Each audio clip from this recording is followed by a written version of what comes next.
Hey everybody, welcome back to my channel. I am Rudrakshi Rajput and आज मैं आई हूँ इस वीडियो में आपके साथ क्लास 9th का सिलेबस लेकर।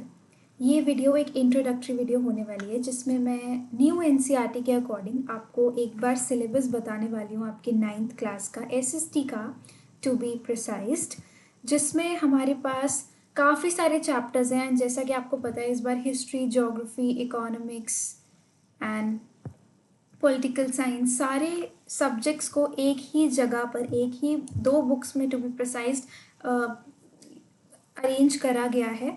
सो लेट्स सी कि हम कैसे इसको पढ़ने वाले हैं चैप्टर्स को। एज यू नो अभी रीसेंट एनसीईआरटीज तो अभी आज की डेट में अभी तक पब्लिश नहीं हुई हैं, बट हमारे पास एक पीडीएफ है, एक बुक है जिसके थ्रू हम अपनी स्टडीज़ को कंटिन्यू कर सकते हैं, जो कि प्योरली एनसीईआरटी के ही सिलेबस पर बेस्ड है। तो इसमें इस सीरीज़ में अगर आप मेरे साथ जुड़ते हैं तो मैं आपको इस एनसीईआरटी के अकॉर्डिंग सारे चैप्टर्स कराने वाली हूँ इस सीरीज़ में। सो लेट्स सी, एंड आप मेरे साथ इस सीरीज़ में बस जुड़े रहना, बाकी सारा मेरा काम है। That I will teach you everyone, and जो भी डाउट्स हो वो कमेंट सेक्शन में बताना and I will answer them. अभी के लिए ये वीडियो सिर्फ एक इंट्रोडक्टरी पार्ट है। नेक्स्ट वीडियो से हम इसका फर्स्ट चैप्टर स्टार्ट करने वाले हैं।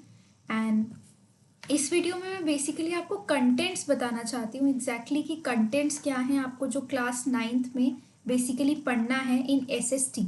Okay, as you know class 9th का जो पहले सिलेबस था जो मैंने पढ़ा, हम सब ने, आपके सीनियर्स ने पढ़ा होगा, वो बेसिकली ना वर्ल्ड हिस्ट्री पर फोकस था।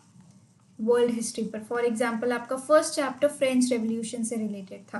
ऐसा नहीं है कि वो चीज़ें इंपॉर्टेंट नहीं हैं, तो अगर कुछ बच्चों ने वो चैप्टर्स पढ़ लिए हैं फर्स्ट चैप्टर तो वेल एंड गुड, ये बहुत अच्छी बात है। क्योंकि क्लास 12th का अगर आप सिलेबस देखोगे या आगे आने वाले कहीं पर भी आप अगर देखोगे चैप्टर्स में, बहुत बार उनका word French revolution in words का जिक्र हुआ है।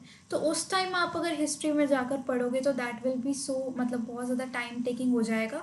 सो अगर आपने फर्स्ट चैप्टर पढ़ लिया है वर्ल्ड हिस्ट्री से पिछली क्लास 9th की एनसीईआरटी के according, that was French revolution, तो that is really really good. So keep it up. अब अपना 9th का सिलेबस हम देखते हैं कि एग्जैक्टली वो एनसीईआरटी के अकॉर्डिंग है क्या as for the session 2026 to 2027।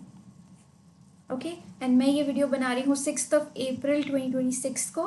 सो अगर अभी तक तो एनसीईआरटीज़ नहीं आई हैं, तो इसके बाद अगर एनसीईआरटीज़ आती हैं, जैसा कि ऑफिशियल साइट पे बोला गया कि 10 से 15 अप्रैल तक आ जाएंगी, तब तक हम अपना पहले दूसरे चैप्टर्स को करते हैं। मैं तो सारी वीडियोज़ के बना दूंगी, तो अगर आप सारे देख सकते हो तो सारे देख लेना, वेल एंड गुड। उसके बाद आपका सिलेबस और जल्दी अच्छे से होगा।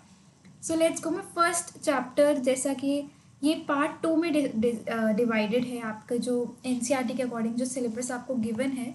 इस बार बुक्स दो पार्ट्स में डिवाइडेड है। पार्ट 1 की अगर हम बात करें तो first theme is about understanding social science.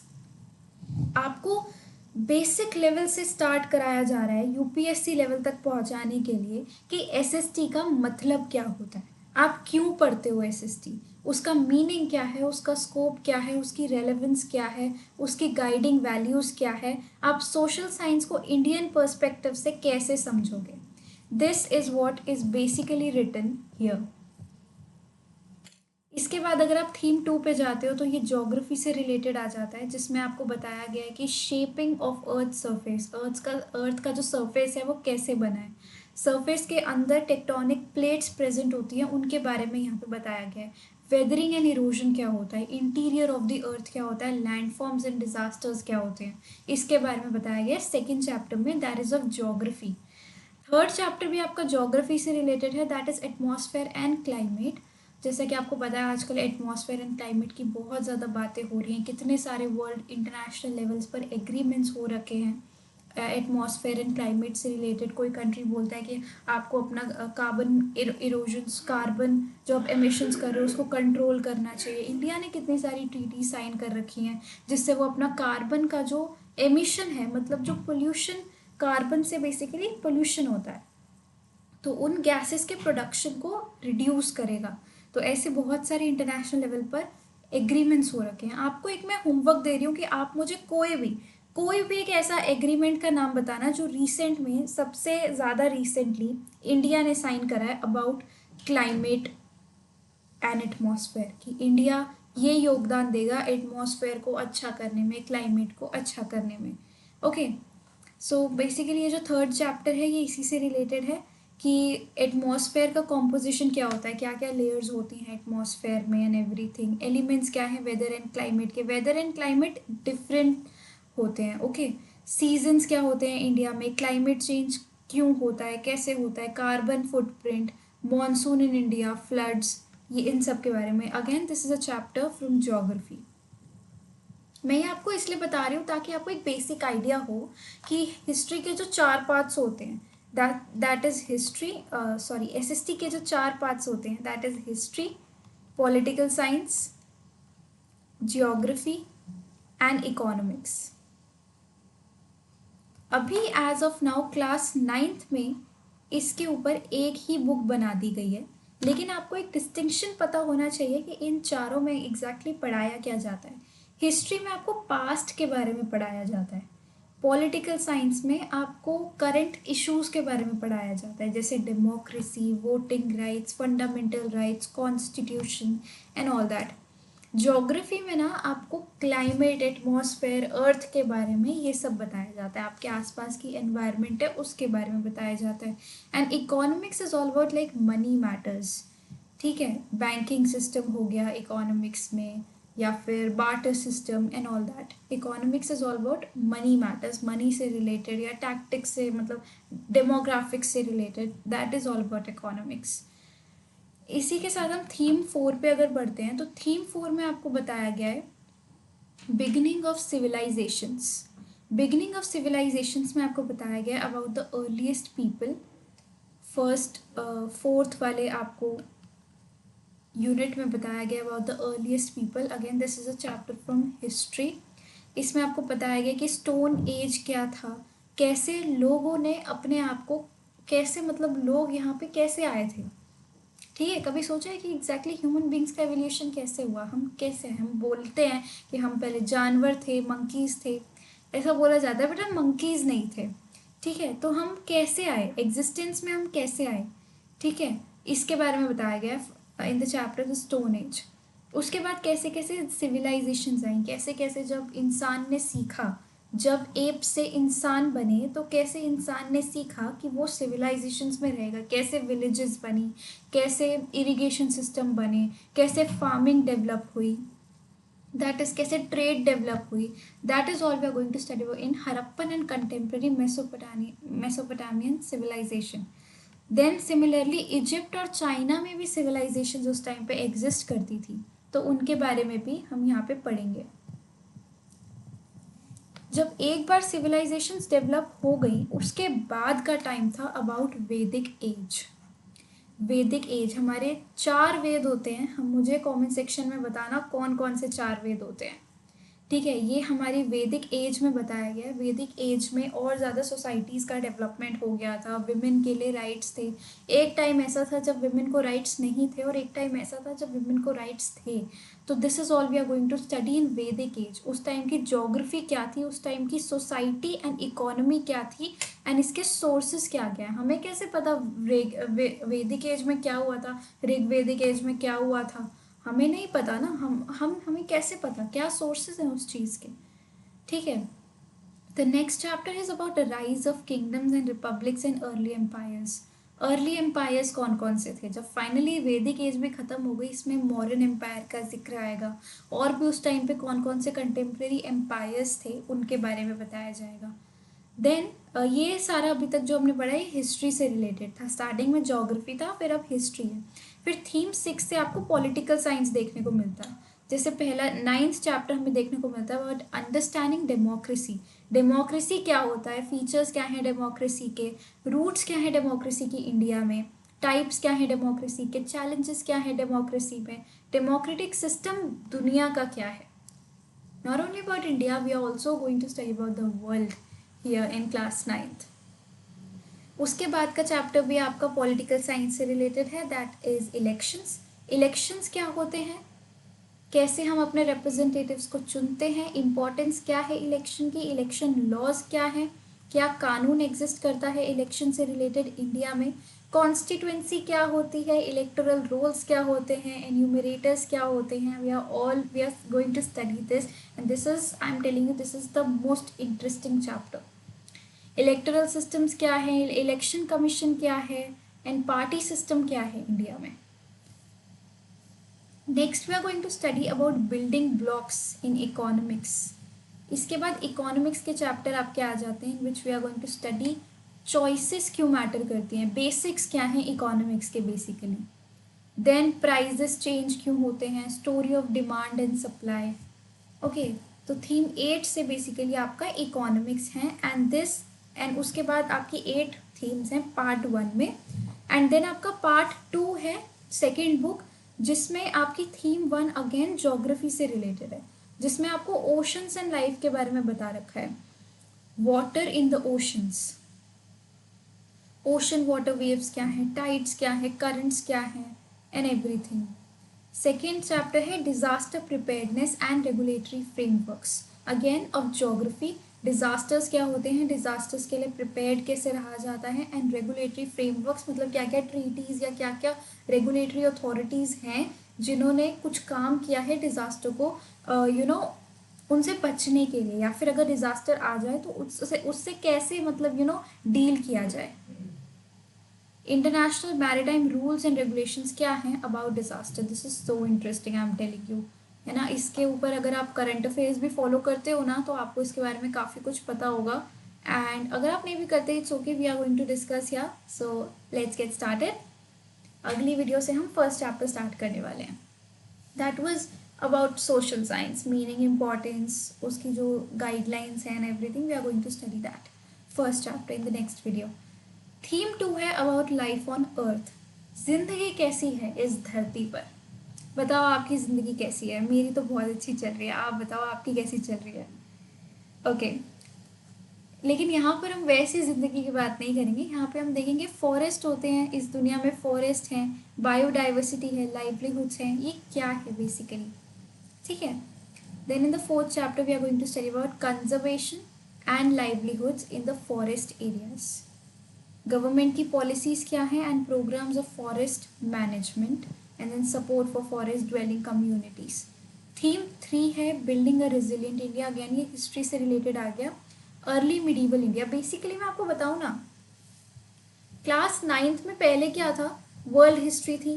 Class 10th में इंडियन हिस्ट्री के पर्सपेक्टिव में था, थोड़ा बहुत वर्ल्ड का भी जिक्र था, इंडिपेंडेंस वगैरह से, नेशनलिज्म से रिलेटेड.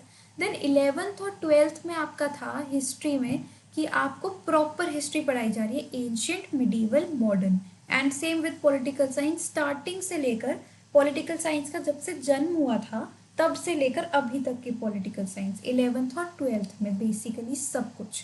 लेकिन अब क्या चेंज किया है, इससे बेसिकली लोगों को ये डिसएडवांटेज था कि अगर 9th में बच्चे ने कुछ पढ़ा तो ज़रूरी नहीं ना कि वो 10th में उसको याद रहे. बहुत सारे बच्चों को याद रहता है बट कुछ बच्चे भूल जाते हैं, like majority of the students. तो अब क्या है, उन्होंने पूरा का पूरा सिलेबस 9th में भी रखा है. Like for example they have ancient history, medieval history as well as modern history. मतलब एक पूरा का बेसिक लेवल पर आपको समझाया गया है 9th में, सो दैट जब आप 11th 12th में उसको दोबारा पढ़ोगे तो आपको ऐसा ना लगे कि आप क्या पढ़ रहे हो, क्योंकि आपको सारी चीज़ों का एक बेसिक नॉलेज ऑलरेडी होगा फ्रॉम 9th स्टैंडर्ड. तो जहाँ आपको एंशियंट हिस्ट्री भी पढ़ाई जा रही है 9th में, वहाँ पे आपको मिडीवल इंडिया के बारे में भी बताया जा रहा है. मिडीवल इंडिया की पॉलिटिकल हिस्ट्री क्या थी, इकोनॉमी क्या थी, गवर्नमेंट क्या करती थी, art, architecture, language and literature, and about the भक्ति मूवमेंट. मोस्ट इम्पॉर्टेंटली उस टाइम पर कैसे भक्ति मूवमेंट इवॉल्व हो रहा था, कैसे वहाँ पे इस बारे में आप पढ़ोगे. मीराबाई के बारे में, ठीक है, कैसे भक्ति मूवमेंट में उनका योगदान था. बताना मेरे को मीराबाई को आप जानते हो नहीं जानते, ऑफ कोर्स जानते होगे. शी इज़ द भक्ति मूवमेंट की एक बहुत ही जानी मानी पोएट रही है वो. एंड या इस चैप्टर में हम पढ़ने वाले हैं. 6th चैप्टर में लेटर मिडीवल इंडिया के बारे में पढ़ेंगे, about political history, regional kingdoms, development of art, architecture, language and literature, economy and government. Later medieval period में क्या हुआ. ठीक है. नाउ अगर हम थीम 4 की तरफ बढ़ते हैं तो फिर से हमारे पास एंशियंट इंडिया के बारे में जिक्र आता है.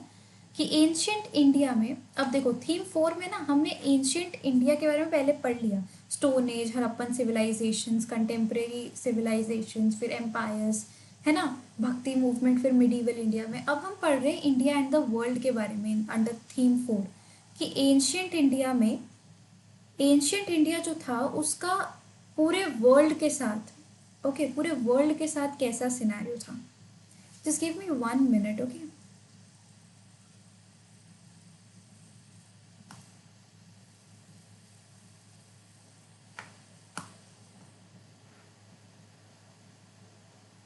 Yeah. Then we are going to study about India from 750 CE to 1200 CE. Okay. I hope आपको ये टाइमलाइन पता हो, वैसे तो ये बेसिक है। अच्छा, ये टाइमलाइन ना ऐसे चलती है। फॉर एग्जाम्पल अभी का साल क्या चल रहा है, 2026, right. So it is here 2026 CE। इसको AD भी बोलते हैं बहुत लोग, लेकिन अभी इसको CE ज़्यादा प्रेफर किया जाता है। ओके, AD पहले बोलते थे, अब CE बोलते हैं। ठीक है, CE का मतलब क्या है, कॉमन एरा। ओके,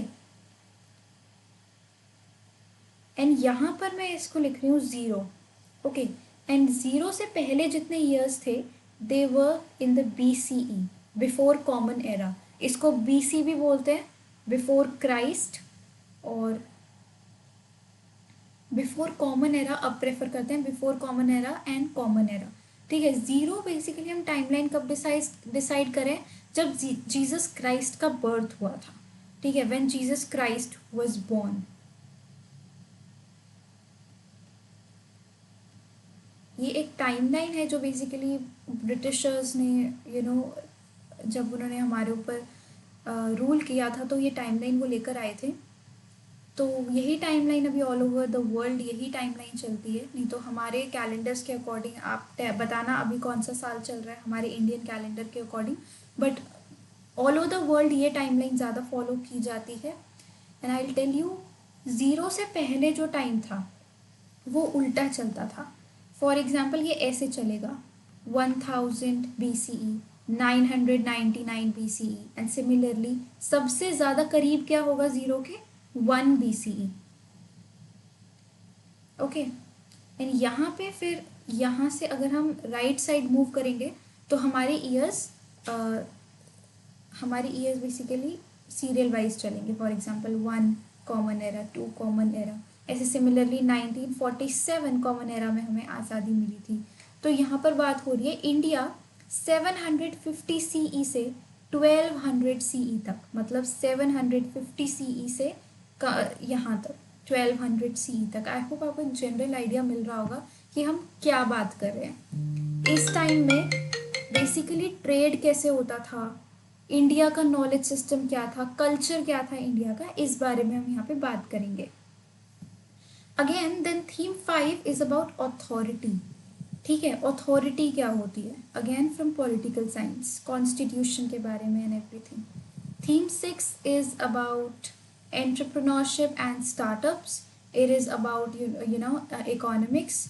इसमें बेसिकली मेक इन इंडिया भी जो रिसेंट डेवलपमेंट्स हुए हैं स्टार्टअप्स में इंडिया के सिस्टम्स में, बेसिकली उस बारे में बताया गया है। Business idea, business plan, basic accounting for startups, इसके बारे में। Then theme 7 is about ways to manage your finances, again an economics topic. Okay, personal income tax, risk return, insurance क्या होता है, इंश्योरेंस लॉ के बारे में भी हो सकता है थोड़ा सा जिक्र मिले। सो या this was all about the introduction of social science class 9th। next video से हम इसका चैप्टर नंबर 1 पढ़ने वाले हैं, that is social science, meaning, scope and importance. मैं आपको इसको नोट्स के थ्रू पढ़ाऊंगी, ओके। एंड ये PDF अगर आपको चाहिए इसका, देन लेट मी नो, मैं आपको ये अवेलेबल करा दूंगी through a link in the description box. And या अगर आपको वीडियो अच्छी लगी हो ये इंट्रोडक्शन की, तो make sure to like it, subscribe my channel and share it among your friends. And yeah so that's all for this video, see you in my next video. ज़रूर देखने आना about chapter number 1 from social science, that is meaning, scope and importance of social science. So yeah, with that we are moving forward and I am ending this video. Bye bye, take care and stay healthy and stay safe.